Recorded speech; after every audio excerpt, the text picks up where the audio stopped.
komputer aja deh. Oke, nanti saya upload lagi ya, kayak biasa ya. Tapi ini masih pertama. Kontrak kuliahnya nanti ya, setelah nanti materi saya berikan. Jadi kita rewind sedikit lah.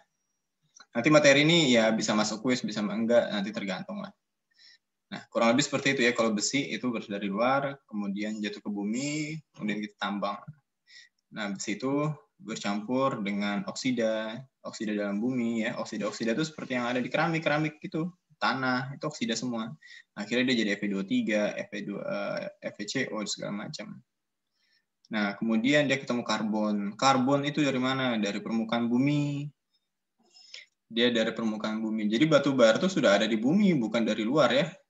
Sudah ada di bumi. Kok bisa terbentuk batu bara? Nah, teman-teman sudah ada SMA pasti sudah tahu ya.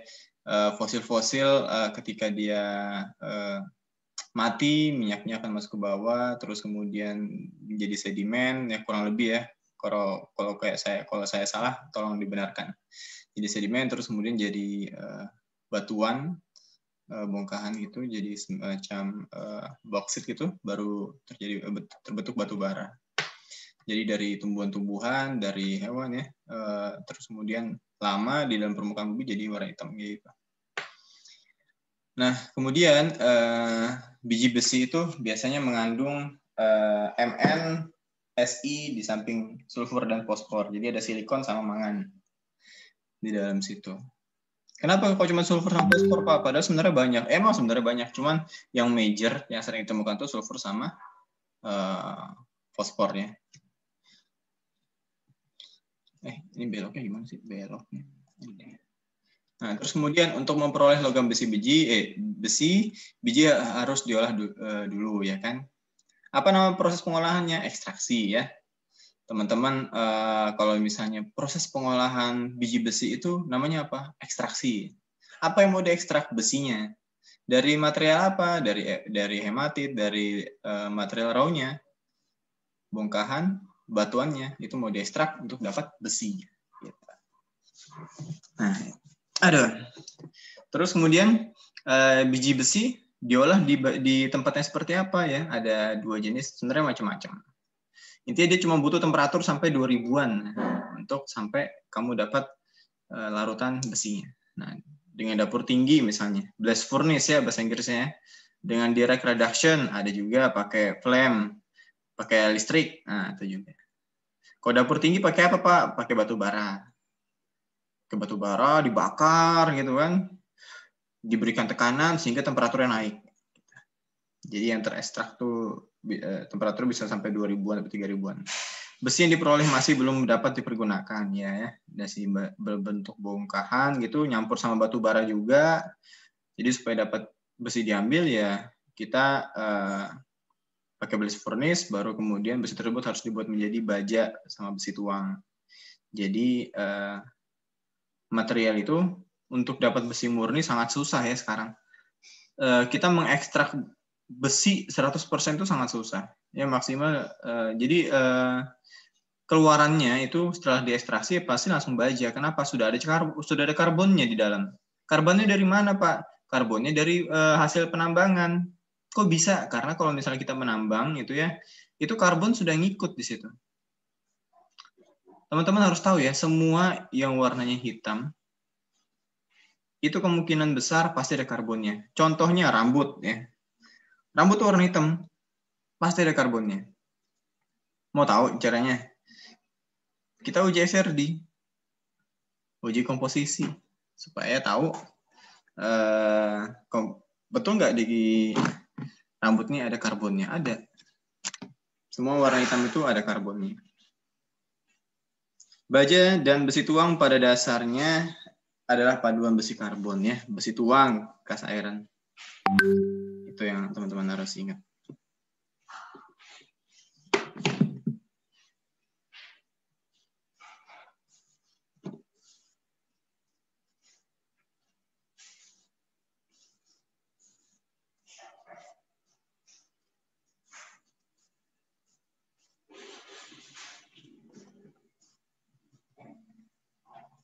Sebentar ya, sebentar ada.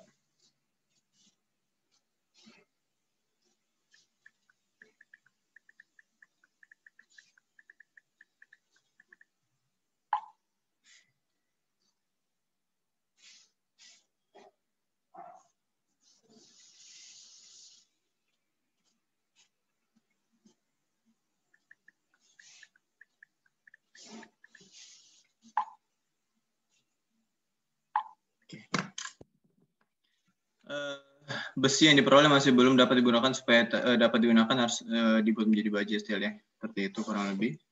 Harus diekstraksi dulu supaya dapat besinya. Nah, pembuatan besi baja kurang lebih seperti ini skematiknya. Ini skema lama ya, skema tahun 80-an, 70-an ya, kurang lebih seperti ini. Jadi ada stockpile. Stockpile itu adalah tempat di mana penampungan semua hasil tambang. Terus kemudian diolah, dipisahkan, di-meshing ya. Jadi nggak mungkin kalau bongkahannya gede, moro-moro dimasukin ke furnace gitu, nggak mungkin ya. Dihancurin dulu ya. Dihancurin dulu pakai crusher, baru di-meshing, ukuran-ukurannya besarnya disisihkan, dihancurkan lagi, yang kecil-kecil masuk, baru sampai ke blast furnace nih. Blast furnace-nya ya yang gede itu ya, yang kayak corong itu, kayak chimney tapi kayak piramid gitu. Nah, itu seperti itu. Tapi kalau misalnya kita ke proses pembuatan, tiba-tiba saya lupa nama perusahaannya. Rekin. Ya, proses pengolahan besi baja itu dia nggak tinggi kayak gitu dia. Dia cenderung di bawah, rendah dia. Jadi misalnya kita di ketinggian normal ya, nanti ada elevasi ke bawah lagi untuk proses pembakarannya. Jadi dia nggak tinggi gitu, enggak. Nah, yang tinggi itu nanti corongnya, nanti chimney-nya, buangannya itu harus tinggi. Kalau buangannya cuman 50 meter di atas daratan, atas permukaan laut, nanti jadi polusi, nggak bagus, nggak boleh. Jadi harus 100 meter di atas permukaan laut. Baru kemudian nanti dipanaskan, nanti yang meleleh dipisahkan, itu ada yang logam sama terak. Logam nanti akan cair sini, terus kemudian dipisahkan, di molding. Nanti kok nggak ada anunya ya? Sebentar. Kok klik anunya nggak ada? Nah, pokoknya inilah mana ya? Bisa. Ya udah.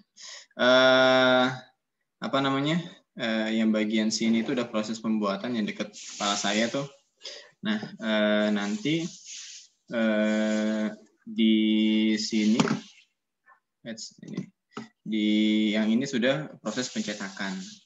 Nah, proses pencetakannya pun itu sudah masuk kategori proses analisis metalurgi. Gitu. Nanti setelah dicetak, terus kemudian dia ada juga yang dileburkan kembali untuk jadi material yang berbeda lagi. Ada yang seperti itu, entah mau ditambahin karbon, mau ditambahin unsur lain, segala macam, itu beda lagi ceritanya. Oke, ya kurang lebih seperti itu ya. Adanya di Jawa, di Kalimantan nggak ada sih proses pembuatan besi baja. Ada di Jawa. Dan di Cina, rata-rata kami tuh Cina juga ada. Barangnya lebih murah. Ya itulah Indonesia ya, nyari yang murah, tapi produknya ambil dari Cina. Karena yang dari Indonesia itu kemarin teman kerja di situ juga kan mahal memang harganya. Kalau misalnya proyek Jokowi maunya banyak, harganya murah, ya ambil dari Cina jadinya. Itulah pemerintahan kita. Yang buat PLTU tuh barangnya dari Cina semua. Nih ya, blast furnace, dapur tinggi. Berbentuk silindrik, tinggi dapat mencapai 30 meter, terdiri dari 4 bagian utama. Ada hearth, boss, stack, sama top. Top yang bagian atas ya. Ada hearth, tempat mengumpulnya besi cair dan terak. Di bagian atasnya terdapat tuyer, tempat masuknya udara panas. Nanti skematiknya ada di slide sebelahnya. Boss ya, bukan bos ya, bukan pimpin ya, bukan bos. Bosch. Di atas hearth, tempat reaksi pembakaran, tempat pencernaan. Jadi dari hearth sampai ke bawah itu dari bawah ke atas di elevasinya. Dari yang paling panas hearth ya, ke top itu yang paling rendah temperaturnya. Stack, tempat berlangsungnya sebagian besar reaksi reduksi terhadap secara bertahap. Apa yang direduksi? Yang direduksi adalah bahan mentahnya, biji besinya direduksi. Apa yang direduksi? Oksidanya. Oksidanya direduksi dengan panas ya, supaya dia terikat dengan senyawa gas, senyawa lain, akhirnya si oksidanya akan terburai, jadi terak dia. Kalau sudah oksida jadi terak, nanti yang terpisah tuh nanti besi-besinya Fe-nya. Gitu. Nanti cuma ada FeO aja. Nggak sampai FeO3. Nah, jadi sudah tahu ya betapa repotnya kita memisahkan FeO3 menjadi FeO. Butuh effort yang banyak dan dana yang besar dan juga temperatur yang sangat tinggi untuk memisahkan hal tersebut. Kemudian top ya, bagian atas ya, tempat mekanisme masuknya bahan dasar dan keluarnya gas sisa pembakaran. Jadi nggak mungkin kalau bahannya itu dimasukin lewat di bawah ya, gimana nanti temperaturnya lagi panas-panasnya dimasukin gitu ya. Itu yang masukin pasti terbakar gitu ya. Jadi masukin dari atas, nyemplung aja gitu. Gitu.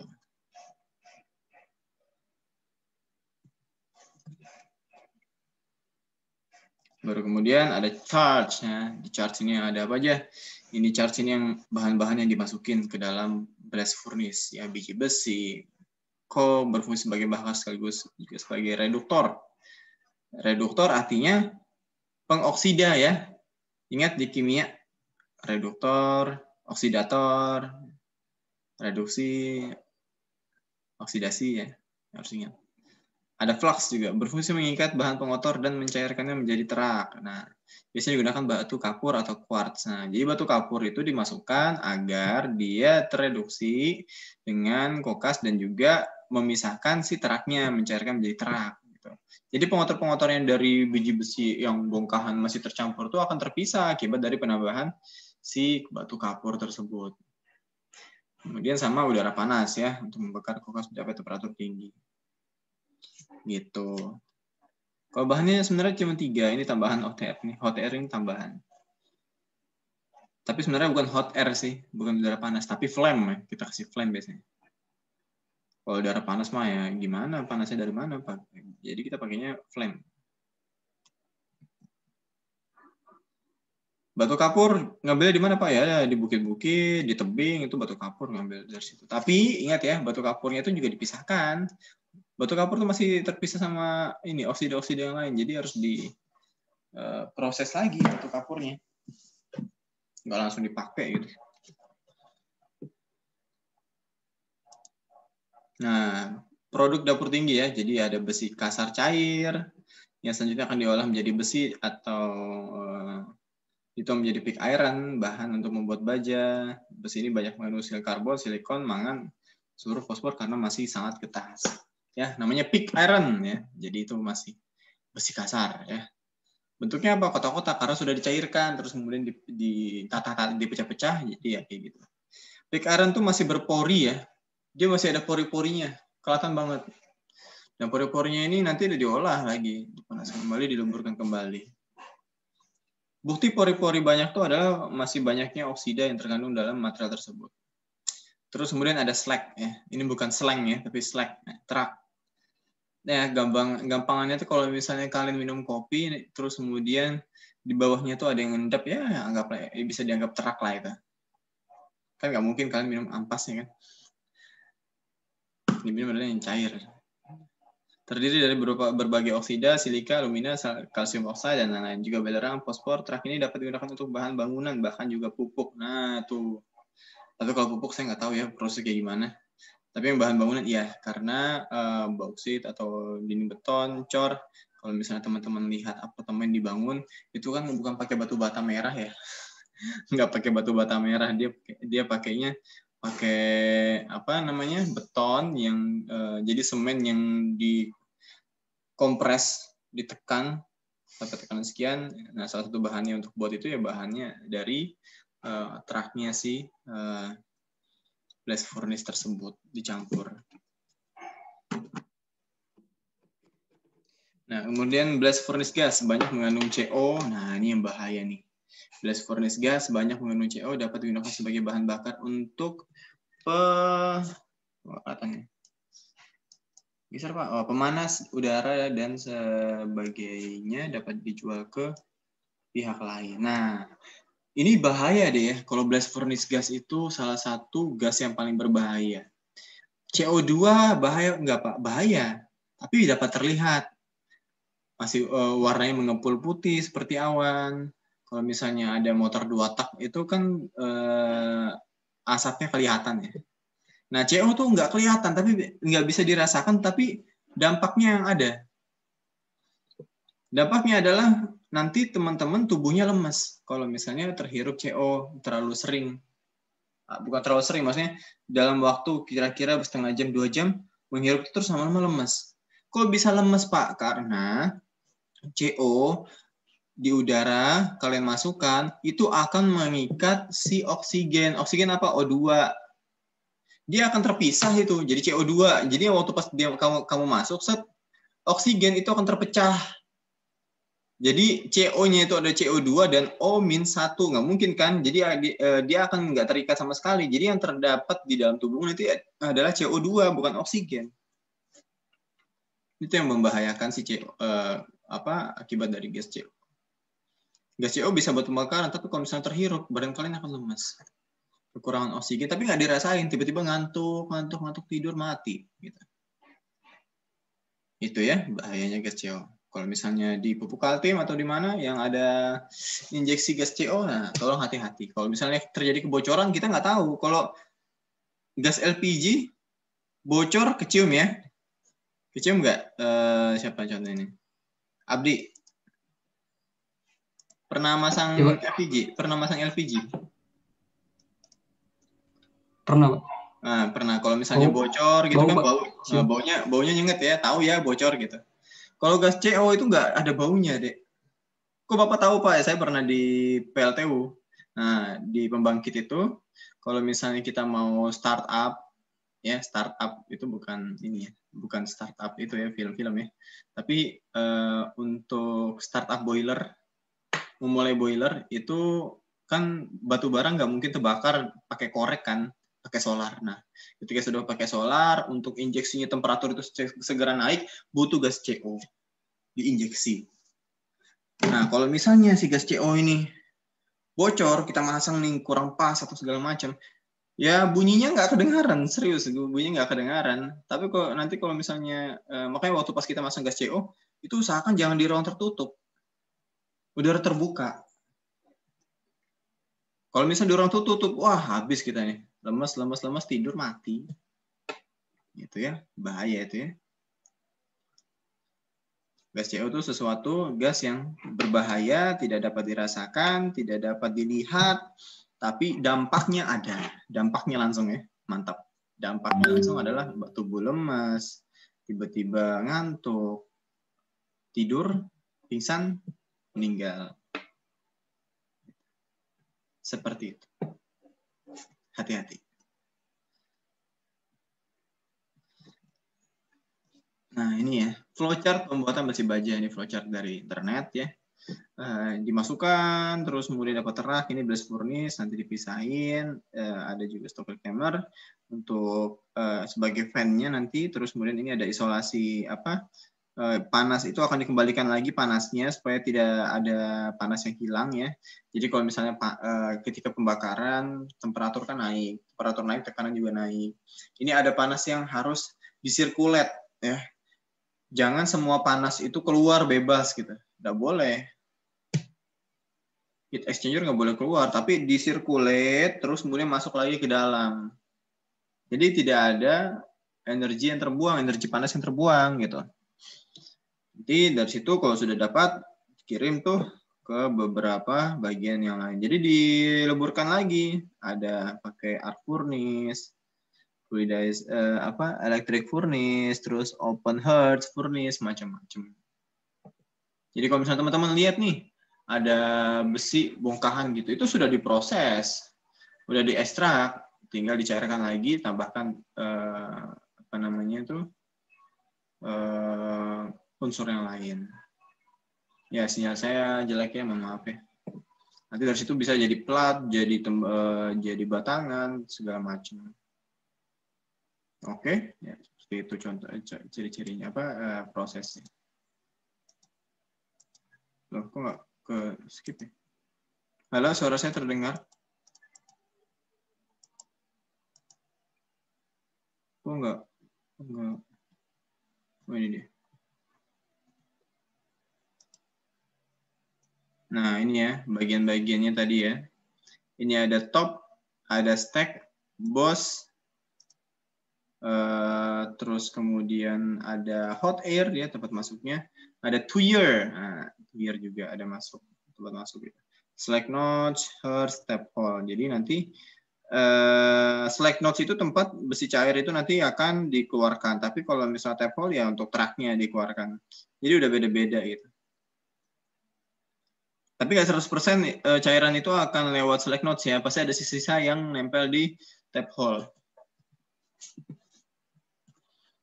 Gitu. Nah, proses awalnya gimana? Nanti bisa dideskripsikan ya. Ini dideskripsikan awalnya kokas di hertz. Kokas dinyalakan melalui pintu berbentuk double bell. Di top dimasukkan bahan lain, kokas, biji besi, flux, dan melalui tuyar dihembuskan udara panas. Atau flame ya. Di sekitar tuyar terjadi reaksi pembakaran karbon yang menjadi CO2 disertai dengan panas yang tinggi, jadi C plus O2 jadi CO2. Jadi karbon yang ada dalam material, di dalam situ karbon ya dari batu bara, terus dihembuskan oksigen. Nah, jadinya CO2. Nah, CO2 ini kan bahaya juga ya. Nanti dia akan naik ke top. Naik ke top, dia akan dibebaskan ke udara bebas. Pak, nanti beracun, Pak. Nanti kalau misalnya dibebaskan ke udara bebas. Enggak. Makanya syarat untuk membuat cerobong asap itu harus kurang lebih ya tingginya 100 meter. Minimal. Sama kayak chimney itu 100 meter. Dan itu nanti di filter ya, jangan bayangkan kalau misalnya habis bakar tuh dibuang aja gitu ya, kayak di film-film gitu, itu di filter. Cerobong asap tuh ada filternya, dan filter tuh diganti nanti kalau misalnya sudah kotor segala macam. Ya, kalau misalnya dibiarkan bebas kayak gitu nanti perusahaannya dapat penalti dari Kementerian Lingkungan Hidup ya. Nah itu. Jadi kalau misalnya saya lagi mau ngerjain boiler nih ya. Tapi saya bukan bagian boiler sih, saya bagian air, elemen air. Nah, kalau misalnya kita mau sudah running, ada namanya performance test di chimney, di cerobong asapnya. Apa yang mau dicek? Filternya. Kita ngerjain sendiri nggak Pak dari pihak Adikarya? Enggak, kita panggil Skovindo, panggil kemarin apa nggak? Ya, Skovindo aja kemarin. Nggak manggil yang lain. Skovindo, kita panggil, sama-sama cek malam waktu itu, jam 12. Tapi saya sampai jam 11. Nggak sampai ke elevasi 50. Saya sudah turun sama teman. Jam 12 malam kita ngecek. Kok bisa, kenapa nggak siang, Pak? Nggak tahu. Memang di jadwalnya malam. Gitu. Mungkin biar lebih fokus kali ya. Biar nggak biar tahu optimumnya di mana. Pokoknya malam ngeceknya, nggak siang. Kita cek tuh malam-malam, filternya kita lihat, jadi pakai lampu tuh malam-malam di dalam. Jadi di dalam chimney itu ukurannya berapa ya? Chimney itu diameternya nggak sampai 10 meter, 5 kali 5 meter, naik ke atas. Jadi naik kayak gini. Capek juga tapi ya nikmatin. Kita cek bagaimana polusinya, nanti di ACC sama Skovindo, sama Jaser, Jaser tuh jasa sertifikasi ya, sama konsultan, kita tanda tangan, oke boleh rilis. Nah, kira kita bisa produksi, gitu. Akhirnya boleh produksi listrik. Itu ya, CO2 naik ke atas bersentuhan bereaksi dengan karbon menjadi CO2 plus C 2 jadi 2 CO. CO ini secara bertingkat mereduksi oksida besi menjadi besi ya. Jadi fungsinya CO itu akan mereduksi oksida besi yang ada di dalam bongkahan batu mineral menjadi besi dia. Tanpa adanya CO nggak bisa tereduksi secara langsung. Pak, gas CO itu emang ada Pak? Ada, dijual. Kalau teman-teman mau beli, ya belinya di Samator. Tapi kalau mau beli di Samator, itu harus ada izinnya dulu. Udah pernah lihat ya, kayak mobil bawa kayak gas-gas di belakang itu ya, kalau misalnya pulang dari ITK ya, itu pasti teman-teman lihat lah. Tulisan belakangnya mobil kontainer kecil aja, Samator. Nah itu dia produksi gas. Beli gas oksigen, CO2 ya situ semua. Kalau wilayah Balikpapan. Kalau dulu di Jawa, Surabaya banyak, suppliernya jadi enak. Gitu ya, gas CO. Jadi kalau misalnya teman-teman bekerja nanti dengan gas CO, ya, usahakan di ruang terbuka. Kalau di ruang terbuka, teman-teman nggak akan merasa lemas gitu. Karena dia ada gas yang lain, nitrogen sama yang lain. Ya, hati-hati nanti kalau misalnya berurusan sama CO. Reaksi reduksinya bagaimana, Pak? Nah, ini dia. Jadi awalnya 3 Fe23, awalnya cuma Fe23 sama Fe34. Jadi tereduksi, ya, berpindah kesetimbangan sehingga menghasilkan 15,05 kilokalori. Terus kemudian, jadi teman-teman patokannya itu nanti di sini. Fe23 kan dia tereduksi jadi FeO. Nah, FeO nanti yang direduksi ini. Saya nggak bisa pakai ini ya. Apa coretan-coretan? Aduh, nggak ada ya. Ya udah, pokoknya teman-teman di reaksi itu lihat ini ya. Awalnya kan di baris pertama 2 Fe34 ya. 2 Fe34 lihat bawahnya itu ada 3 FeO. Jadi itu yang tereduksi. Nah, dari 3 FeO itu harapannya nanti tereduksi lagi menjadi Fe. Nah, seperti itu. Paham sampai sini? Paham ya? Nah, kemudian ya, monggo. Itu Pak, itu kan di Fe3O4 ditambah CO itu berubah menjadi 3F ditambah CO2 minus 5,35 kalori. Itu kenapa minus, Pak? Oh, karena dia kehilangan.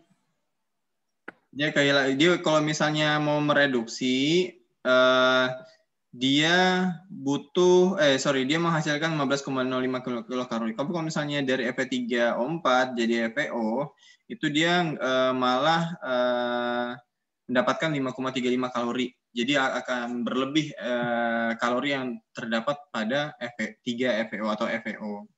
Seperti itu. Nah, rata-rata semua yang direduksi dia paling FeO dapat Fe itu cuman sekitar 2% atau 70% atau 65%. Sedikit saja untuk dapat Fe-nya. Nah, kurang lebih nanti dia waktu pas di 3 FeO itu malah akan mendapatkan kalori yang sangat besar. Kehilangan kalori yang sangat besar. Kalau misalnya plus itu akan mendapatkan energi. Gitu. Oke ya. Jadi kalau misalnya plus 15,05 itu mendapatkan energinya, butuh energi berapa? Sedangkan ini kehilangan 5,35 kilokalori untuk mereduksi dari Fe34 jadi 3 FeO. Ingat ya, patokannya itu ya, 2 Fe34, turun ke bawahnya, lihat pojok kirinya Fe34, reduksi plus CO, jadi 3 FeO, terus kemudian lihat bawah kiri paling pojoknya lagi, FeO menjadi Fe, seperti itu. Jadi hasil yang akan dikeluarkan oleh proses reduksi nanti bertahap. Fe nanti tetap akan menghasilkan CO2. Nah, CO2 ini akan terbang ke udara. Seperti itu ya, kurang lebih. Nah, kemudian CO2 berasal lagi dengan karbon menjadi CO2 gitu. Gitu terus. Fe yang terjadi langsung cair dan akan turun mengumpul di Hertz. Oke, terjawab ya tadi ya. Siapa tadi yang nanya? Sudah, Pak. Oh iya, semoga terjawab ya.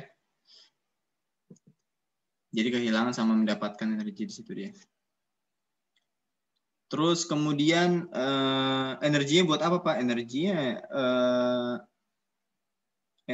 buat apa? Kalau ditanya energinya buat apa untuk proses pembakaran, panas energinya itu kalau kalori itu kan dari hasil panasnya nanti deh. Panas yang keluar. Kilokalorinya berapa? Di convert.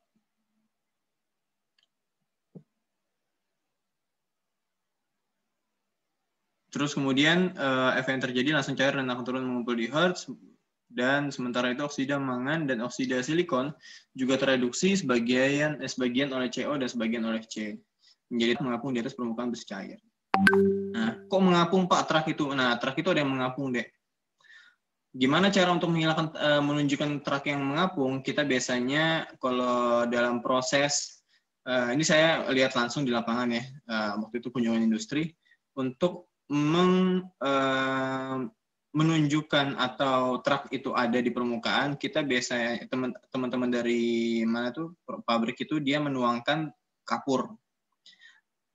kapur di atasnya, ditutup lagi, terus kemudian dibuka, nanti ada truk kayak apa ya, kayak truknya kopi gitu, nanti itu diambil sama pakai tongkat, lengket di situ nanti dia. Nah, truk ini nggak berdampak bagus nih untuk proses pembentukan, nanti dia akan menyebabkan kerusakan material saat proses pendinginan, dia akan menyebabkan proses pendinginan tidak merata, dia akan menyebabkan juga masih banyaknya oksida yang ada di material ketika truk itu tidak diangkat dari permukaan. Seperti itu. Truknya nggak akan muncul kalau kapur itu nggak dimasukin. Jadi kapur masukin, didiamkan, nanti muncul truknya di permukaan, diambil lagi. Begitu. Sampai berapa kali saya nggak tahu. Saya waktu itu cuma dibuka. Jadi itu bukan pakai blast furnace ya. Waktu itu kunjung industri dia pakai arc furnace ya, pakai listrik. Jadi pas dibuka bisa dilihat. Jadi kalau misalnya dilihat itu ya terang banget. Jadi pakai pelindung yang kayak buat ngelas itu loh, Dek. Gitu. Sebagian sulfur dan fosfor juga menjadi terang karena peranan dari fluxnya. Baru pembuatan baja. Nah, ini ya. Banyak alat-alatnya, besmer, convert, pouring ya kan. Jadi habis dari blast furnace dicetak batang-batangnya itu dileburkan kembali. Nggak langsung dipakai. Dileburkan kembali. Ya, ada proses besmer menggunakan konvertor berbentuk buah pir. Dengan mulut di bagian atas dan di bagian bawah terdapat lubang untuk menghembuskan udara. Konvertor dapat diguling ke posisi mendatar, charge berupa besi kasar cair dimasukkan ke dalam konvertor pada posisi mendatar, sambil menegakkan kembali konvertor dihembuskan udara. Jadi, salah satu proses pemanasan kembali atau peleburan kembali setelah dari blast furnace. Ini ya, proses ini untuk besi yang banyak mengandung silikon sehingga terang yang dihasilkan bersifat asam. Nah, karena juga harus digunakan batu tahan api bersifat asam dinamakan asid besmer. Jadi ada nanti waktu pas proses peleburan ada besi yang mengandung banyak silikon jadinya asam dia. Kok jadinya asam, Pak? Ya, otomatis kalau jadinya asam bau asidnya itu akan sangat strong. Mungkin ada yang pernah ini ya kehirup HCl? Pernah ya? Pernah, Pak. Baunya nyengat kan, kurang lebih waktu pas proses pembakaran nanti akan menyium bau itu. Nah, itu harus supaya nggak terlalu menyengat baunya, batu tahan api di proses peleburannya harus terbuat dari asid besmer. Proses ini tidak dapat menghilangkan kandungan fosfor. Untuk menghilangkan fosfor sebelum menuangkan besi cair terlebih dahulu harus diberikan batu kapur. Nah, ujung-ujungnya batu kapur. Ya. Untuk menghilangkan fosfornya. Gitu. Baja dihasilkan banyak mengandung N sehingga kurang baik. Untuk menghilangkan ini maka yang dihembuskan tidak lagi udara tapi oksigen. Proses ini dinamakan basic oxygen process. Jadi disemburkan, ini ada slagnya, nanti slagnya itu akan diambil nanti. Nah, basic oxygen process ada Linz-Donowitz LD process. Ada di Indonesia nggak pernah ketemu saya. Menggunakan konverter milik konverter Besmer, hanya saja bagian bawahnya buntu.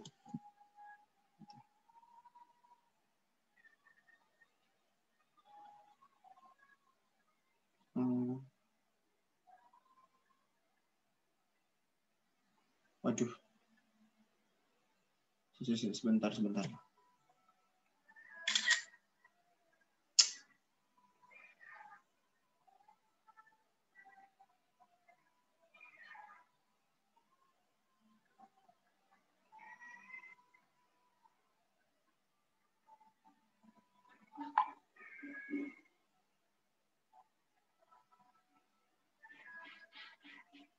Sebentar ya.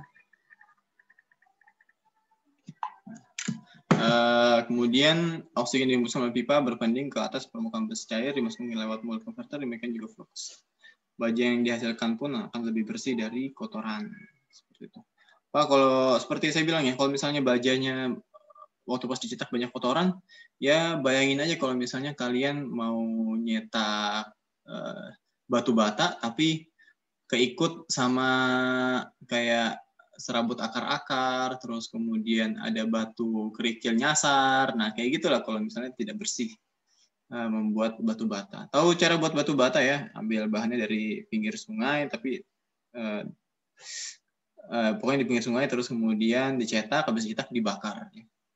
Kalau misalnya teman-teman tahu, dulu tahun 2007 itu di Samarinda dekat SMA 10 Melati ya, saya dulu dari sana. Itu ada tempat proses pembakaran batu bata. Jadi di situ dibuatnya batu bata merah. Itu kalau misalnya proses peleburan juga harus pastikan bersih dari kotoran-kotoran. Ya, burner, lime flux dan oxygen pipe. Jadi disembur ke LD converter. Open hearth furnace dapat dapur Siemens Martin berbentuk piring tertutup yang di ujung kiri dan kanan terdapat lubang untuk masuk atau keluarnya gas bahan bakar dan udara atau gas pembakaran. Nah, gas pembakaran yang keluar akan memanaskan kisi-kisi. Nah, kisi-kisi itu apa? Sela-selanya yang nantinya untuk memanaskan udara dan gas bahan bakar. Nah, besi kasar, cair maupun padat, dan flux dimasukkan lewat pintu di bagian belakang dari bagian tersebut. Gas yang keluar dari lubang akan terbakar tuh dan memanaskan, mencairkan besi, mangan, silikon, belerang, dan seterusnya. Akan teroksider dan membentuk terak-terak ini nanti akan mengoksidir karbon keluar dari besi. Baja yang dihasilkan mempunyai kualitas yang baik karena bebas dari nitrogen. Kalau nitrogen nanti akan menyebabkan nanti gelembung-gelembung udara di dalam cairan logam. Itu nitrogen. Jadi nggak bagus juga terhadap nitrogen. Nah, seperti ini dia. Ada gas masuk ke dalam metal bed. Ini ya cairan logamnya di atas nih, charge, terus masukin ininya materialnya, terus kemudian ada uap panasnya dialirkan, sirkulate dia dan seterusnya. Nah, ini paling yang saya suka nih karena saya udah pernah lihat. Kalau yang sebelumnya saya nggak pernah lihat. Namanya electric arc furnace ya, berbentuk cawan bertutup. Dia kayak tempat teko, ada tutupnya tuh. Teko lagi, ada gelas, ada tutupnya. Di mana pada penutup ada lubang untuk tempat 3 elektrod grafit. Charge dapat berisi besi cair maupun padat. Setelah diisi, kemudian elektroda diturunkan. Pada saat elektroda menyentuh logam, maka akan terjadi busur listrik. Nah, sehingga menimbulkan panas yang cukup untuk proses pencairan. Ya, selanjutnya reaksi yang mirip dengan reaksi pembentukan baja dapat terjadi. Jadi, ketika elektroda sudah connect, terus akan menimbulkan panas. Nah, panas ini akan meleburkan logam-logamnya. Ya, gampangannya kalau misalnya teman-teman lihat kompor listrik ya, kan ada yang lama, yang murah tuh, kan ada spiral-spiral kawat. Nah, itu kawat-kawatnya itu akan kesentuh sama logam dan akan melebur di situ. Nah, kurang lebih seperti ini. Power leads, karbon elektrodanya bagaimana, kesentuh, nanti muncul di sini. Metal itu akan cair. Ini door tempat masukin storage-nya, masukin ke dalam, sehingga nanti spot itu cepat keluarnya. Gitu. Nanti ditekan dia. Kalau misalnya mau menghilangkan terak ya otomatis dari spot ini atau dari atas itu dibuka, terus kemudian dimasukkan kapur, serbuk kapurnya. Bukan batu kapur ya, kalau batu kapur dicemplungin mah nanti jadi lelehannya kelempar keluar, kena badan kan langsung hilang tuh tangan ya. Jadi serbuk dia. Nah, electric induction furnace ada juga pernah lihat dulu.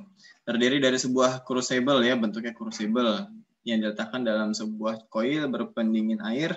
Koil dialiri listrik ke frekuensi tinggi sehingga besi yang ada dalam crucible akan terinduksi dan timbul panas yang cukup untuk pencairan. Dapur ini biasanya untuk remelting. Jadi habis sudah dimeltingin lagi sama electric induction furnace. Tidak untuk menghilangkan salah satu unsur pengotor, tapi dia untuk mencetak material-material yang khusus atau untuk material ini mau ditambahkan unsur ini ya, diprosesnya di electric induction furnace. Karena yang membutuhkan listrik. Nah, ya. Jadi untuk baja paduan kualitas tinggi rata-rata pakai electric induction furnace. Yang kualitas tinggi itu seperti apa? Contohnya roda gila. Roda gila itu bagaimana? Ya ini. Bayangkan kalau misalnya gear motor ya, ukurannya tingginya 20 kaki. Terus kemudian diameternya 20 kaki. Jadi segede apa kan? Ya kan? Roda gila tuh. Nah, roda gila tuh menggerakkan apa Pak kira-kira? Nah, kalau dulu kunjungan industri itu biasanya pabrik gula. Nah, pabrik gula tuh ada roda gila itu dicetak pakai paduan yang kualitasnya. Nah, itu fungsinya teman-teman kunjungan industri atau SE biar bisa melihat oh di Jawa tuh begini. Itu bisa, jangan cuman di Kalimantan Timur SE itu. Kalau sipil apa tuh SE-nya di Jawa semua. Jadi biar bisa bersaing atau udah bisa melihat oh perusahaan-perusahaan di Jawa itu seperti ini ya. Gitu teman-teman ya. Kalau cuman Kalimantan Timur, wah pengetahuannya sempit sekali. Kalimantan Timur ini cuma tambang, nggak ada manufacturing. Nah, di Jawa itu ada manufacturing dan juga ada pertambangan. Kalau di Sumatera, nah, ada tambang, ada manufacturing. Kalau manufacturingnya Inalum, ya kan? Kalau misalnya tambangnya ada Bukit apa ya? Bukit Asam. Kan itu ada tambang juga tuh. Batu bara, nikel, macam-macam. High frequency, water, air, electric induction furnace seperti itu. Nah, jadi kalau teman-teman lihat di sini,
oke ya, sorry, tadi ada harus dikerjain.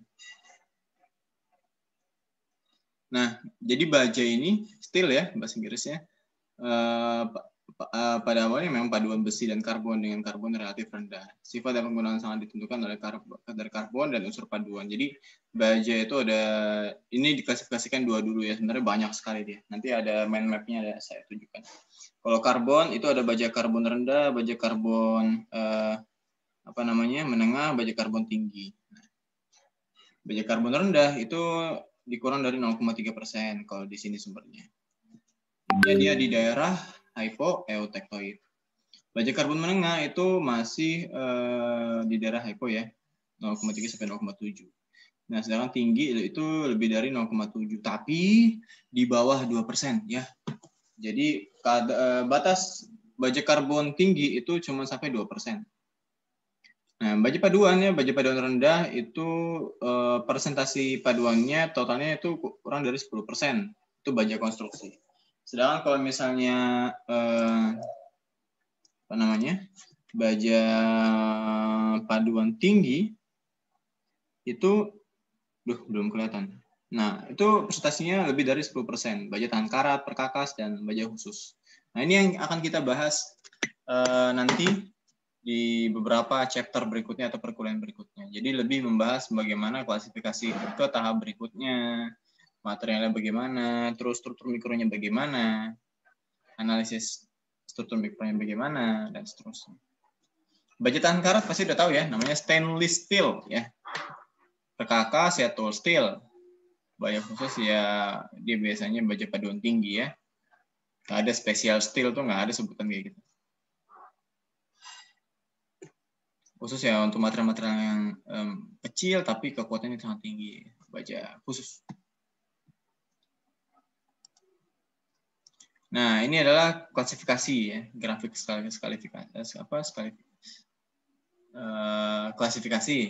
klasifikasi. Ada mild, medium, sama high carbon. Mild itu apa? Ada roach, ada sheet, ada batangan, ada lembaran, structural section, drop forging.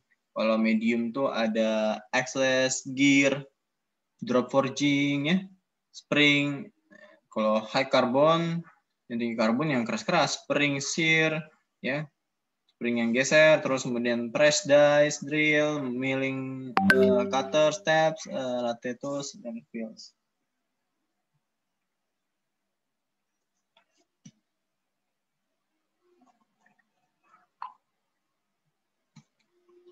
Oke, nah ini pengaruh kadar karbon terhadap kekuatan sifat mekaniknya. Kalau misalnya semakin tinggi kadar karbon, otomatis semakin tinggi kekerasan. Tapi kekuatan tidak sampai ini ya, maksimal ya. Cuman tidak semakin tinggi kadar karbon semakin kekuatan tarik semakin tinggi, enggak ya. Malah kalau semakin getas itu kekuatan tariknya lemah gitu.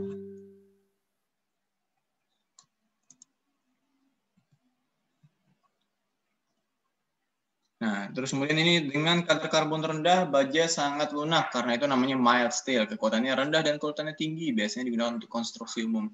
Nah, kalau teman-teman menggunakan baja yang kadar karbonnya tinggi dibagi sebagai tulangan konstruksi bangunan. Bangunannya sebentar digoyang gempa dikit langsung roboh semua. Jadi harus mild steel deh atau ductile ya. Supaya ketika ada shaky, nah itu fondasi itu tetap kuat. Atau ada getaran, fondasi tetap kuat. Karena tulangnya tidak patah. Kalau tulangnya patah, ya otomatis semuanya itu hancur tuh bangunan. Seperti itu ya, itu konstruksi fondasi segala macam. Baja karbon rendah tidak dapat dikeraskan ya.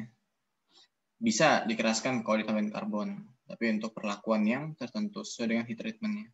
Baja karbon menengah lebih keras, lebih kuat, tetapi juga lebih keras, dan baja ini dapat dikeraskan biasanya digunakan untuk konstruksi mesin poros, rel gigi, dan seterusnya. Baja karbon tinggi keras ya dan dapat dikeraskan kuat tetapi sangat keras digunakan untuk konstruksi mesin dan perkakas tangan atau mesin dengan kecepatan potong rendah. Ini besi tuang ya. Jadi besi tuang itu adalah cast iron, jadi dari 2% sampai 4,3 atau 2,5 sampai 4,0 tergantung. Pokoknya dia di daerah bawahnya eotektik ya, hypo eotektik. Besi tuang pada dasarnya paduan besi karbon dengan kadar karbon lebih tinggi 2,5 sampai 4%. Pada umumnya sangat getah tetapi kekuatan rendah. Dalam besi karbon dapat berupa karbida atau berupa karbon bebas. Karbida itu karbon yang bebas. Artinya di mana Pak? Karbonnya ada di dalam inti material rata-rata. Itu karbon bebas. Harapannya apa? Harapannya kan karbon itu ada di atas permukaan, di dalam sedikit gitu kan. Nah, karbida itu adalah karbon-karbon yang tidak sempat ke permukaan. Itu namanya karbida. Dalam jumlah sangat terbatas, karbon juga dapat larut di dalam besi. Pengelompokan besi betuang dimulai dengan menunjukkan bentuk karbonnya berupa karbida atau berupa grafit. Kalau karbida titik-titik, kalau grafit ada flek, ada bundaran juga, ada arsir, ya macam-macam grafit. Nanti kita pelajari. Nah, ini besi tuang. Besi tuang tuh macam-macam ya. Ada besi tuang putih, white cast iron. Besi tuang mampu tempa, malleable cast iron. Besi tuang kelabu, gray cast iron, GREY ya. Terus kemudian ada besi tuang nodular atau nodular cast iron. Besi tuang bergrafit bulat. Tuh. Ada besi tuang paduan juga alloy cast iron. Tapi sebenarnya kalau ada bukunya tuh, buku tentang teknik pengecoran lebih banyak lagi definisinya ya. Ini sederhananya aja. Jadi besi tuang putih itu namanya white cast iron. Seluruh karbon berupa senyawa karbida, sangat keras dan getas. Juga sulit dimasining sehingga tidak banyak digunakan. Besi tuang putih terjadi bila pendinginan cepat ya. Ini pendinginan ya. Cepat atau mengandung unsur paduan pembentuk karbida. Kemudian besi tuang mampu tempa atau bisa disebut malleable CI, malleable cast iron ya. Cast iron. Sebagian besar karbon berupa grafit ya, berupa grafit berbentuk bola tak beraturan. Ini diperoleh dengan memanaskan besi tuang putih sampai lebih kurang 950 derajat Celcius selama beberapa jam dan didinginkan lambat. Fe3C akan terurai menjadi Fe dan C dalam bentuk grafit. Sifatnya merupakan mirip seperti material lunak, ulet tapi ditempa. Bedanya seperti itu. Contohnya materialnya apa aja? Sprocket, roll, pompa, juga crankshaft atau camshaft. Jenis-jenisnya. Nah, kemudian ada besi tuang kelabu ya. Gray cast iron. Sebagian besar karbonnya berbentuk flake, serpihan. Ini tidak terbentuk pembekuan besi tuang yang mengandung cukup banyak karbon dan silikon yang diinginkan dengan cukup lambat. Besi tuang ini lunak, mudah dimachining, koefisien gesek rendah, tapi kekuatannya rendah, tetapi juga getas. Besi tuang ini merupakan paduan logam yang paling murah, banyak digunakan untuk membuat komponen yang tidak memerlukan kekuatan tarik yang tinggi. Itu adalah besi tuang kelabu. Besi tuang nodular ya, karbonnya berupa grafit berbentuk nodul bola-bola, dapat diperoleh dengan menambahkan sedikit nodularized magnesium, cerium, atau calcium silikat ke dalam besi tuang cair sesaat sebelum penuangan. Besi tuang ini mempunyai kekuatan dan keuletan tinggi, setara baja karbon menengah. Banyak menggantikan besi tuang kelabu, bahkan juga baja tempat yang banyak dikembangkan saat ini, misalnya untuk crankshaft. Nah, ya kurang lebih seperti ini ya gambar untuk blast furnace ya, hot stove, raw material, charging system yang akan di bawah situ, kemudian nanti udaranya akan difilter, ada yang dikembalikan lagi dan seterusnya. Ya, itu proses untuk mendapatkan besi. Sebelum akhirnya dijadikan logam.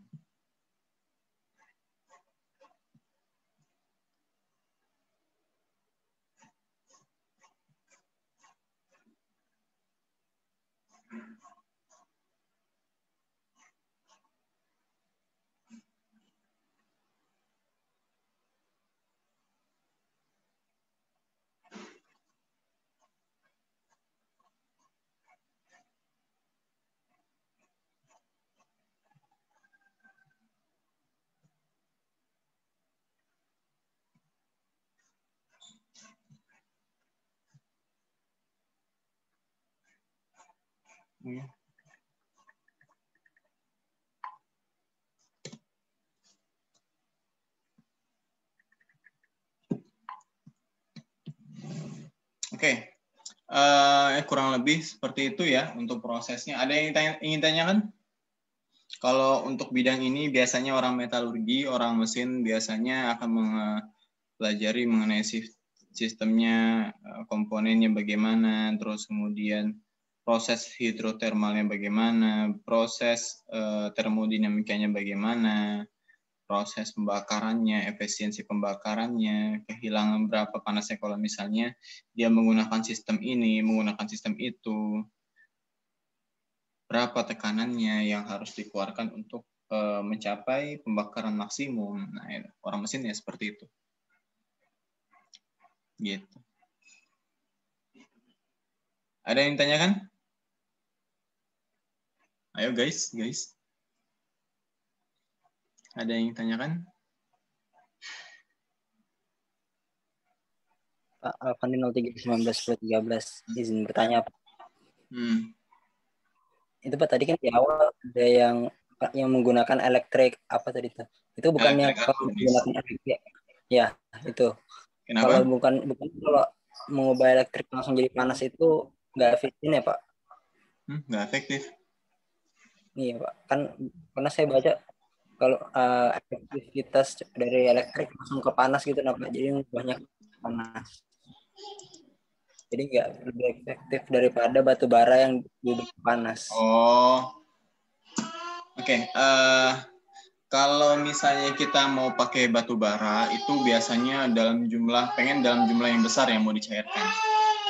Tapi kalau misalnya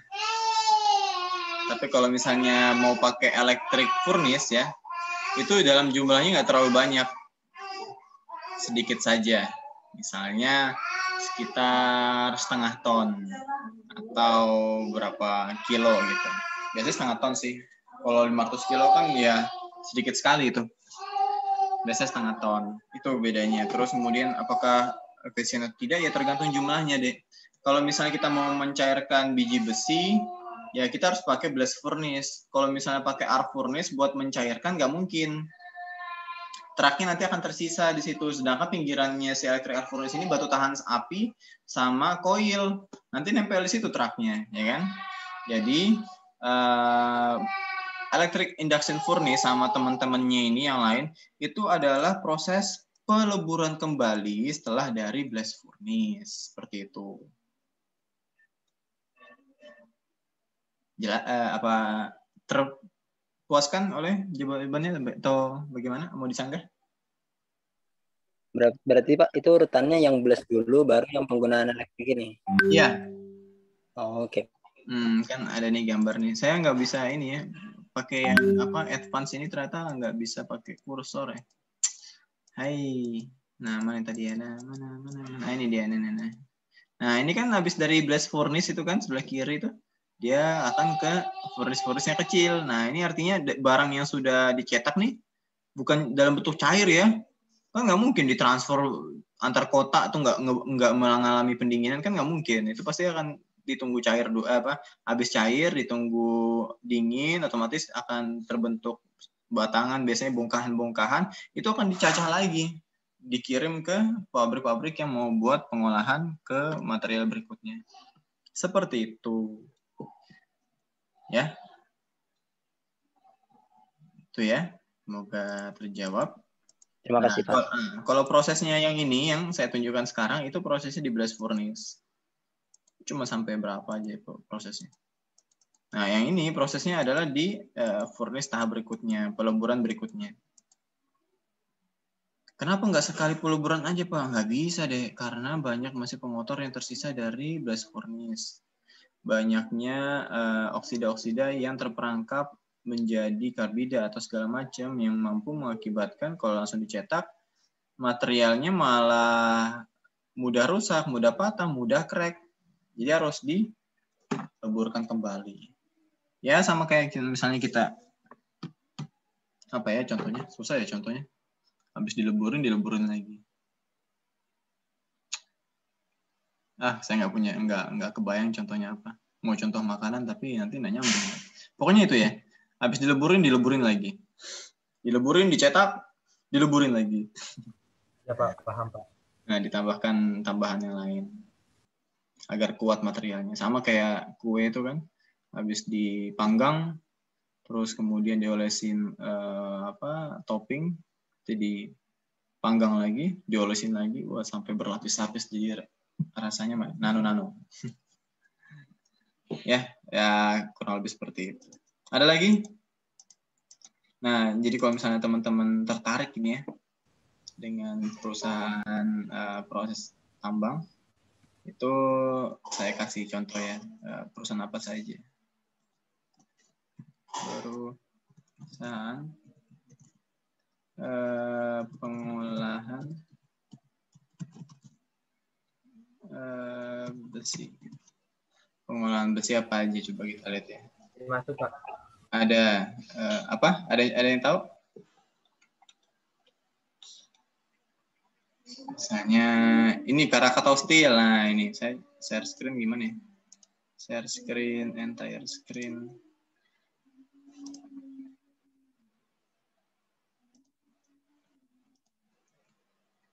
Misalnya ini nih. 500 nih. Di mana nih? Aneka Tambang, Krakatau Steel. Itu proses pembuatan besi. Ya kan? PT Krakatau. Jadi Krakatau tuh bukan hanya buat nambang besi, ngolah ke blast furnace segala macam udah beres gitu. Enggak, dia juga buat anak-anak perusahaan itu. Wih, ini kalau misalnya teman-teman sudah sudah kerja ya, itu seru juga. Ya serunya apa? Kalau misalnya teman-teman sudah bagian jadi engineer, naik jadi manajer engineer, naik lagi jadi project engineer, naik lagi jadi kepala divisi departemen, baru jadi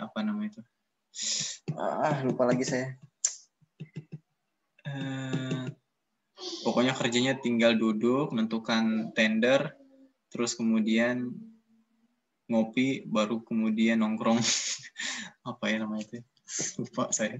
Di kantor tuh ada yang kayak gitu. Tapi isinya senior semua tuh, orang tua semua. Nah, itu ya contoh-contoh perusahaan yang bisa teman-teman cari itu. Aneka Tambang ya. Krakatau Steel. Nah, KS. Itu bisa tuh ngelamar kerja di situ. Jadi jangan di Kalimantan doang. Kalimantan doang mah ya persaingannya kayak gini-gini aja gitu loh. Saya dulu waktu pas dari Jakarta kan dipindahin ke sini kan. Saya minta dekat rumah. Rumah saya kan Balikpapan. Minta apa? Dekat rumah biar bisa sama orang tua dari Jakarta. Itu waktu pas kesini ya memang statusnya masih engineer. Waktu pas dipindahin ke Tarakan udah jadi ini manager field engineer. Jadi santai aja. Itu kalau Jakarta. Jadi kalau misalnya perekrutmen pusat dipindahin ke daerah tinggi jabatan. Tapi kalau misalnya rekrutmen daerah wah rendah. Itu saran sih kalau misalnya kerja usahakan rekrutmennya pusat tapi penempatannya Kalimantan. Nah itu baru bagus ya. Kenapa? Kalau misalnya rata-rata kalau misalnya rekrutmen pusat ya gitu-gitu aja stepnya menurut saya loh ya. Rekrutmen pusat. Karena saya ngalamin sendiri kalau misalnya kita kerja sama atau diskusi sama orang yang dari daerah, dia basicnya akan pengalaman doang. Dia nggak akan mau kayak misalnya mau disuruh kayak gini, ini harus datanya seperti ini Pak, ngubah ininya, prosesnya harus tahap seperti ini. Dia nggak ngerti gitu loh. Itu pusingnya. Orang daerah, bukannya ini ya, bukan ngeremehin, tapi itu realnya gitu loh. Makanya saran saya ketika teman-teman pengen kerja, carilah rekrutmen pusat, jangan rekrutmen daerah. Karena levelnya daerah gitu. Ya, gitu. Itu saran dari saya.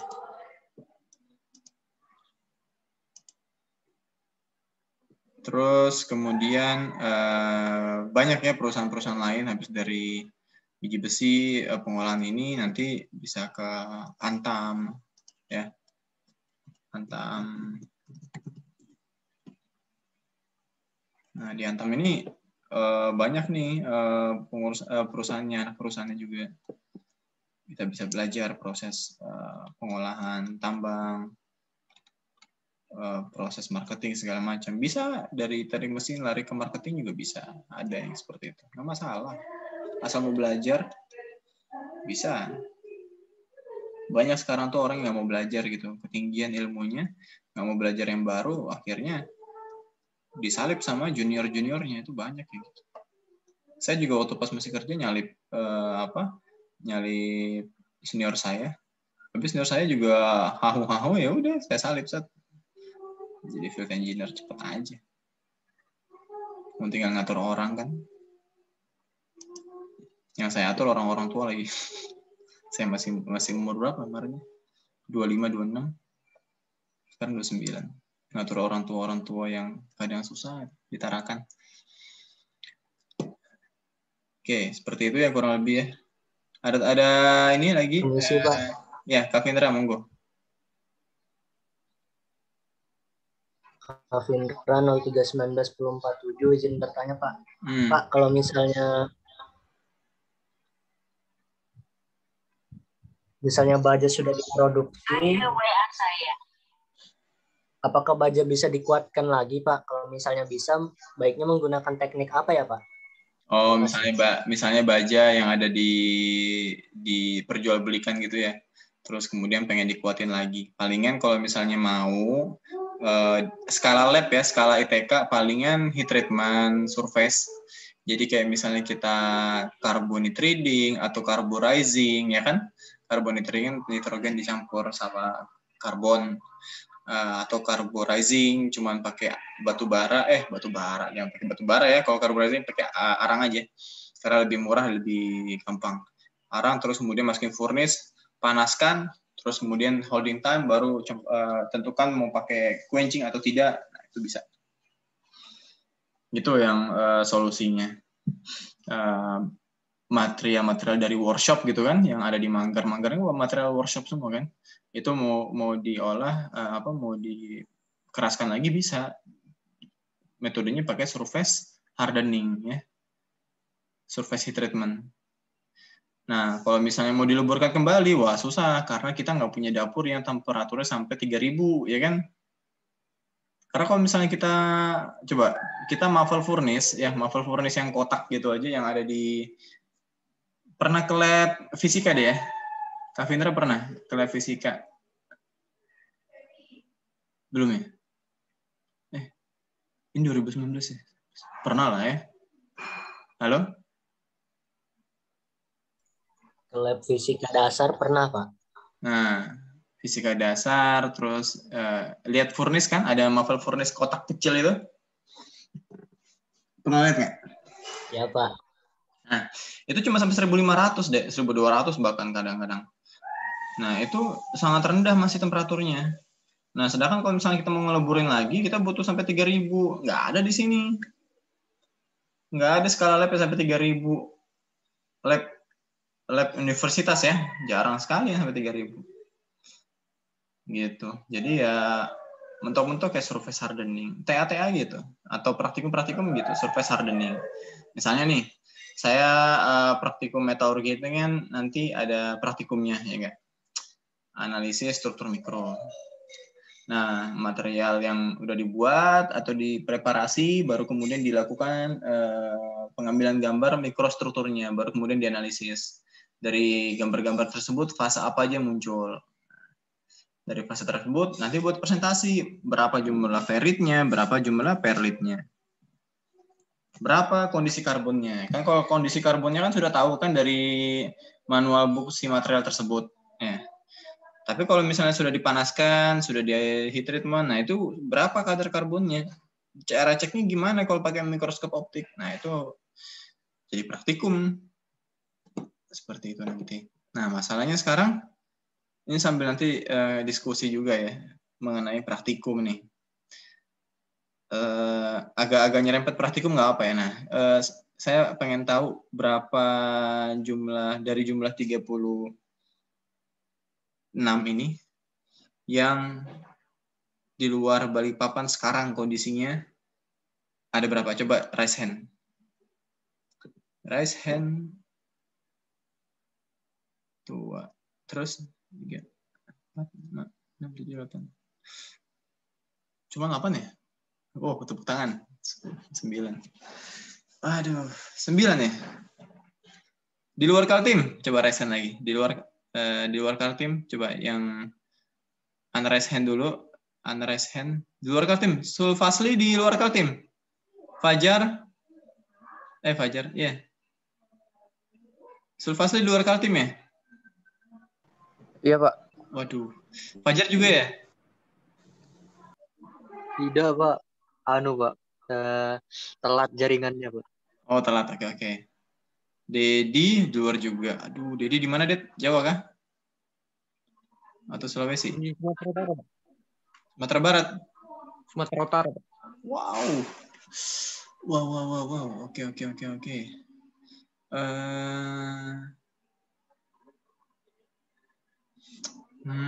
Gimana ya? Saya juga masih diskusi sama Pak Andi. Kan ini 2021 ya. Ada beberapa praktikum dari material yang akan dilakukan di kampus. Nah, saya juga masih belum fix sama Pak Pandi dan juga aslab kita mengenai ini jadwal praktikum bagaimana. Karena sudah 1 semester kita menggunakan, saya malah pakai upload video gitu, jelaskan mengenai ini. Ya menurut saya kurang pemahamannya masih dari teman-teman juga masih kurang di video tersebut. Jadi memang bagusnya itu ketemu langsung memang. Nah, dari material sudah mau dibuat schedule untuk praktikum, cuman eksekusi atau kepastian iyanya atau tidak itu saya belum nanya lagi ke Pak Jatmoko selaku koordinator program studi material. Nah, kalau misalnya dari teman-teman ada nih dari Fajar sama Dedi ini di luar ya, di luar Kalimantan. Wah, ini bakal membedakan nih, susah untuk ya dilakukan offline, pasti online lagi. Nah, tapi sedangkan online belajar dari semester kemarin ya masih kurang gitu loh, kan teman-teman juga harusnya dapat hak gitu loh untuk mencoba mikroskop optik, mengambil gambar, mempreparasi spesimen, tapi gimana masih di luar. Gimana ya? Kalau misalnya dibuat perwakilan gitu, bisa aja ya. Kalau dibuat perwakilan nanti ilmunya nggak sampaikan semua. Iya, makanya itu. Saya juga merasa berdosa kalau misalnya semua mahasiswa tidak sama pembagiannya. Ya gimana dong? Saya nggak bisa nyalahin teman-teman yang ada di Jawa, ada di mana. Karena memang kondisinya sekarang kalau misalnya teman masih stay di Balikpapan pun makin susah gitu kan. Ada pembatasan keluar rumah, terus makan jam malam. Apalagi sekarang ITK sudah kanan kiri itu warung-warung udah pada tutup loh. Kalau ada yang tutup, ada yang enggak. Nah itu kan nggak mungkin stay juga di kos-kosan ITK, jadi ya pasti balik gitu. Kalau saya jadi kalian pasti balik ke rumah gitu. Tapi ya gitu, kalau misalnya perwakilan pun nanti ada yang nggak kebagian, gimana buat laporannya nanti? Masa buat laporan kopas sama teman kan, tapi nggak lihat realnya. Kalau solusi dari kami kemarin itu perwakilan dari beberapa orang untuk praktikum. Terus kemudian solusi dari saya, kalau misalnya plus nggak ada pilihan lain, kembali ke buat video gitu. Tapi kompetisinya ini nggak akan tercapai gitu loh. Kompetisi rencana pembelajaran materi teknik 2 gitu loh, itu jadi masalah. Oke, ditunggu aja ya. Mungkin perkuliahan ke-4 atau 5 sudah ada keputusannya nanti.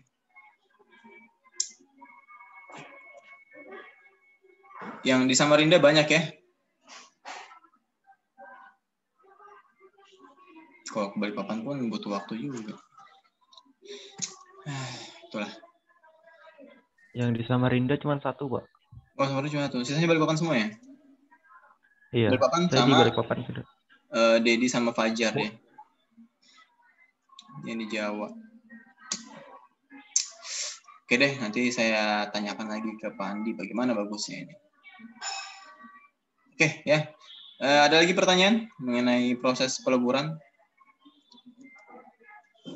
Apakah bisa kita buat peleburan ekstraksi di ITK, Pak? Bisa. Dulu zaman saya masih kuliah dari S1 sampai S2 itu ada namanya Dr. Sungging ya. Beliau S3 belum profesor tapi sudah bisa buat mini blast furnace. Jadi cuman kalau rumah tuh kan ada sampai 3 lantai kan, ini ketinggiannya 3 lantai rumah sama cerobongnya, terus kemudian sama tempat pembakarannya. Pembakarannya pakai batu bara juga.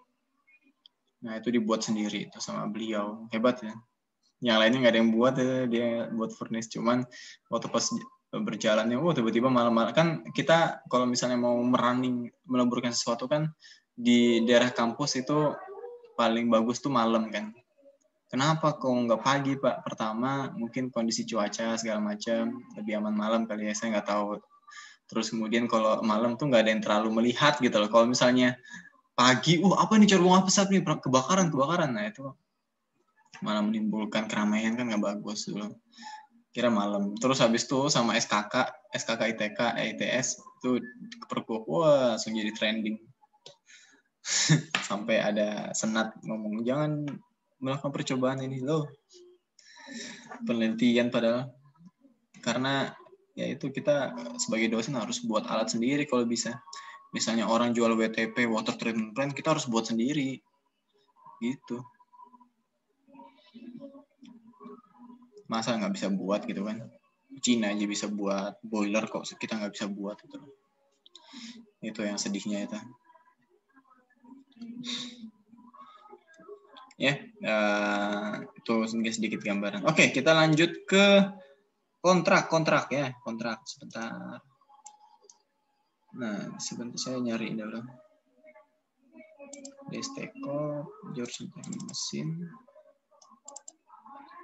Material teknik 2-nya ternyata kehilang.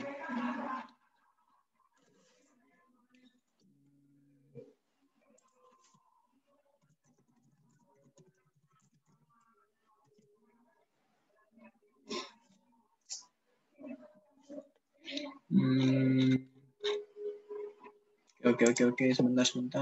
Yang folder.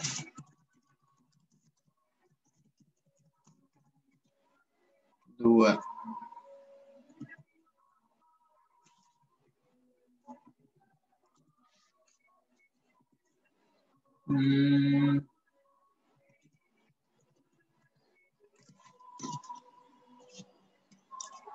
Mau back nih.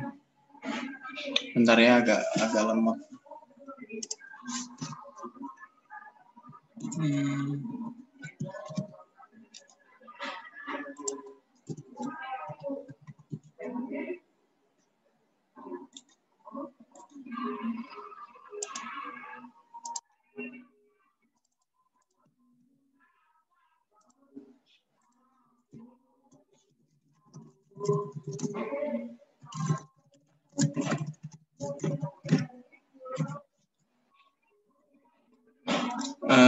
Sebelum itu saya akan tunjukkan sesuatu mengenai capaian yang harus didapatkan oleh teman-teman semua. Ini adalah silabusnya. Bukan RPS mesti cari. Bisa buat cuma hilang. Nge-lag lagi.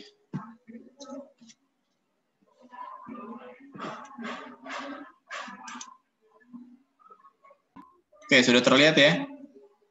Ini adalah material teknik 2, kodenya TM2041414. Merupakan mata kuliah lanjutan setelah material teknik 1 yang membahas mengenai sifat mekanik, sifat teknologi diagram fasa, baja, paduannya, heat treatment, kode standar pengujian, sifat mekanik, kode material, dan lainnya. Mata kuliah memiliki hubungan dengan mata kuliah lainnya seperti elemen mesin, mekanika patahan, kelelahan logam, dan kimia dasar. Nah, sikapnya apa kalau misalnya mahasiswa? Ini kelihatan ya Word-nya?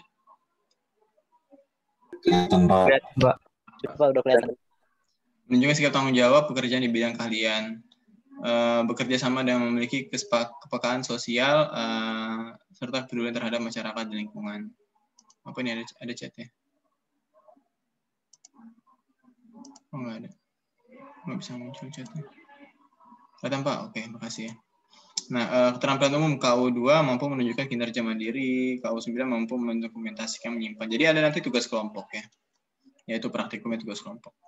Tapi nggak tahu sistem praktikumnya bagaimana nanti. Pengetahuan, P3 mampu menguasai prinsip rekayasa, P4 mampu menguasai metode, keterampilan, dan seterusnya. Keterampilan khususnya adalah mampu merancang komponen, mengoperasikan, mengelola, dan merawat mesin, dan sistem perhubungan dengan pemesinan. Ini masih salah nih. CPMK-nya adalah mampu memproseskan, menyesuaikan ilmu teoritis terhadap hasil praktikum yang dilakukan. Jadi nanti apa yang dibahas, kayak misalnya strip winning, fenomena, metode penguatan logam, deformasi, fatik, pengecasan logam, praktikum. Nanti ada fatik ya. Nanti di rumus fatik tuh banyak, jadi siap-siap aja hitung-hitungannya maknyus ya. Nggak banyak banget, tapi ada 3 ada 3 standar, maksudnya si penemu yang akan hitungannya kita gunakan. Itu ada Soderberg, Modified Goodman, sama satu lagi saya lupa. Itu ada 3 pokoknya. Harus buka lagi. Ya. Apa namanya itu? Wahid ilmu logam 2 ya, ini bukan ilmu logam 1 ya. Dan ada tambahan lagi di fatik, nanti ada di sini, nanti saya akan sampaikan setelahnya untuk bukunya. Ya, kurang lebih seperti itu. Jadi nanti ada fatik tuh. Heat treatment, twinning, yield fenomena, metode penguatan logam, deformasi, fatik, pengecasan logam, praktikum. Itu di fatik ada material teknik 2. Karena material teknik ada tekniknya. Jadi nggak cuma bahas metalurginya saja. Ya, kemudian kita kontrak dulu, kontrak stop share nih. Stop share yang baru. Boom. Nah, Ini dia kelas A kemarin. Oke ya, nilai-nilai kayak gini. Kalau ngumpulin enggak, ya skornya kayak gini. Sudah terima nilai semua ya? Ada yang komentar? Nggak bisa diubah lagi soalnya.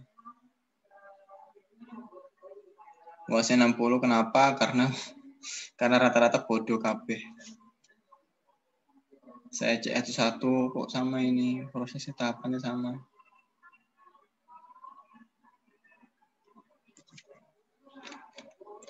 Oke, untuk kuisnya saya bagi dua nanti average ya. Kuis 1 sama kuis 2. Di sini 10% ya sama kayak kemarin. Praktikumnya 25, tugas praktikumnya 25, terus UTS, UAS, UTS 20, UAS 20. Mau sama kayak kemarin atau bagaimana?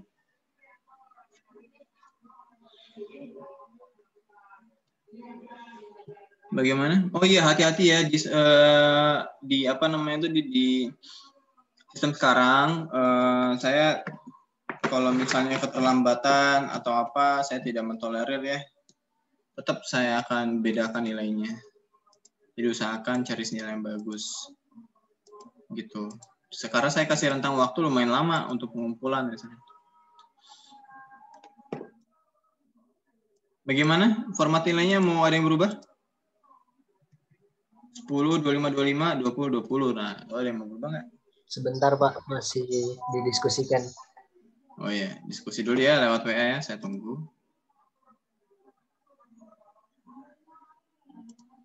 Enggak saya jawab. Assalamualaikum Pak, selamat siang. Apa ini kenapa nih? Pak, kepada masyarakat pertama.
Kalau sudah bilang ya.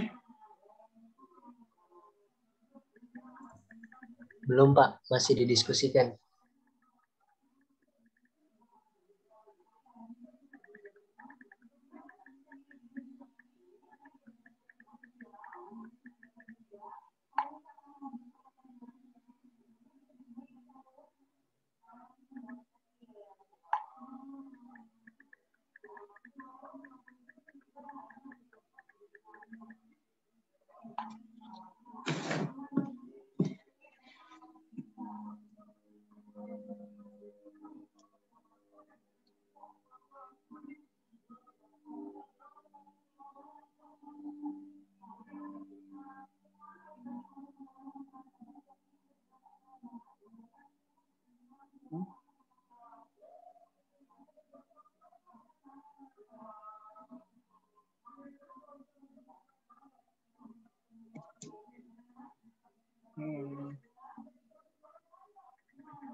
Gimana sudah?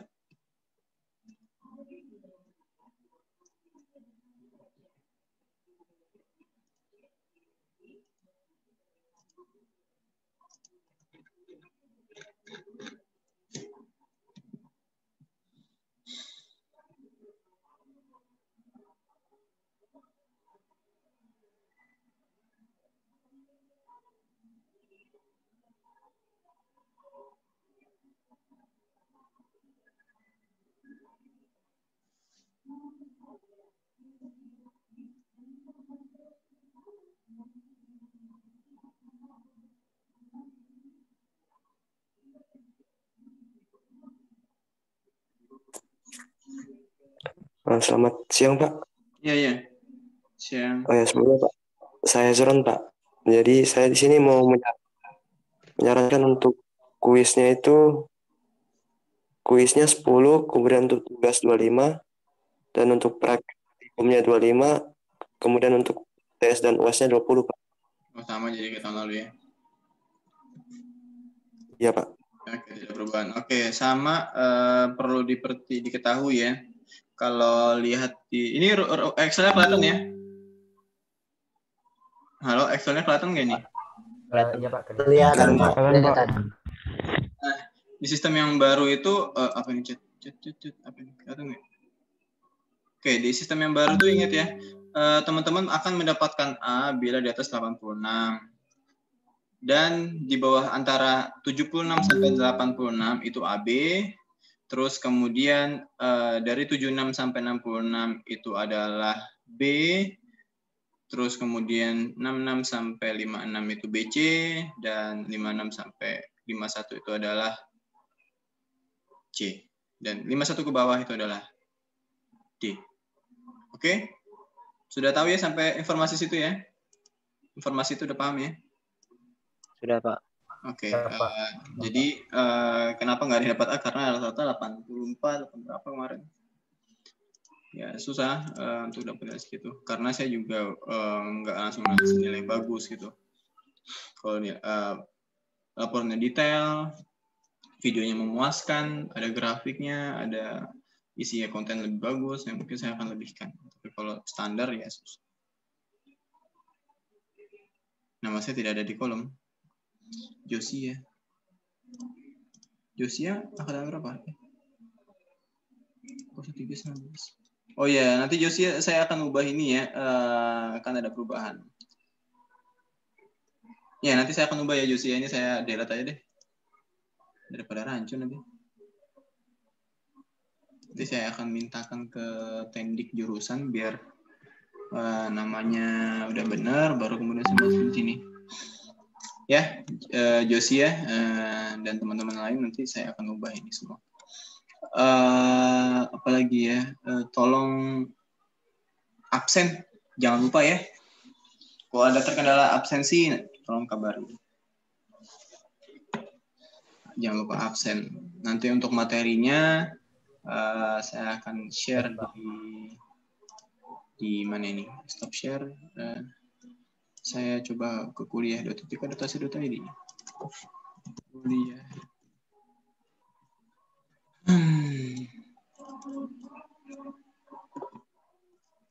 Ya, nanti akan saya share di situ. Tunggu saja. Tidak ada pertanyaan lagi? Praktikum juga konfirmasinya menunggu ya. Bagaimana nanti ke depannya. Informasi-informasi ITK yang terbaru, tolong aktif ikut seminar, aktif ikut Coursera, kan Coursera gratis ya, bisa ikut pelatihan di mana aja. Jadi ikut seminar, di mana seminar tersebut nanti teman-teman dapat sertifikat untuk mengisi SK2PM. 2019 ini akan jadi wajib gitu ya. Untuk syarat kelulusan kalau nggak ada kurang dari 1.500 ya nanti nggak lulus gitu ya. Tolong itu dibuat gitu. Ini saya pakai filter alis ya, masih aktif ya, kurang lebih kayak gitu ya. Dan lagi kalau misalnya teman-teman tertarik untuk belajar ke prodi sebelah, boleh diajukan juga.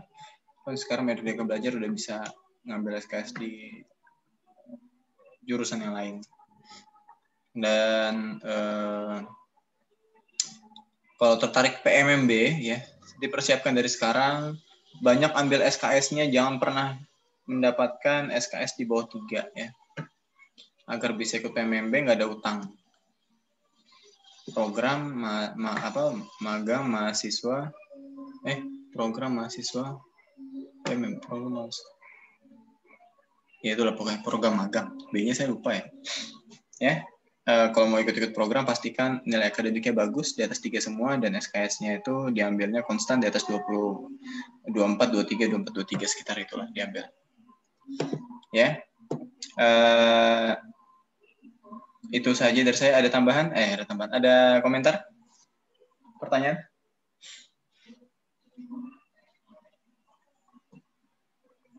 Tidak ada? Tentang ITK nggak ada ya?